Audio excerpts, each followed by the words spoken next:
Hello guys, આજે આપણે બનાવવાના છીએ છોલે પૂરી। એના માટે છોલે પણ બાફી દીધા છે, ડુંગળી કાપી દીધી છે, ટામેટા કાપી દીધા છે। એને હવે આપણે મિક્સરમાં ગ્રાઇન્ડ કરીને એની પ્યુરી બનાવી દઈશું। ટામેટાની ગ્રેવી થઈ ગઈ છે, હવે ડુંગળીની ગ્રેવી કરી લઈશું, તમે જોઈ શકો છો।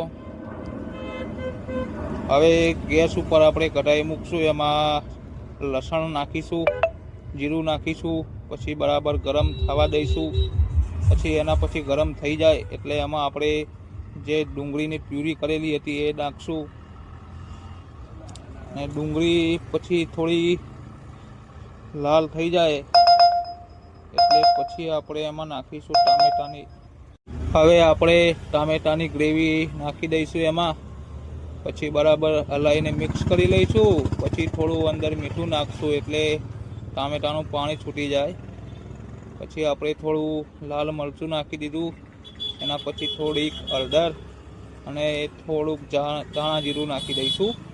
પછી એને મિક્સ કરી લઈશું। આપણે આપણા ચણા જોઈ લઈએ બરાબર બફાઈ ગયા છે।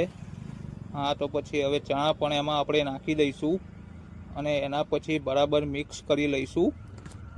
છોલેમાં મસાલો બરાબર મિક્સ થઈ જાય એ રીતે સારી રીતે આપણે હલાવીને બધું મિક્સ કરી લઈશું।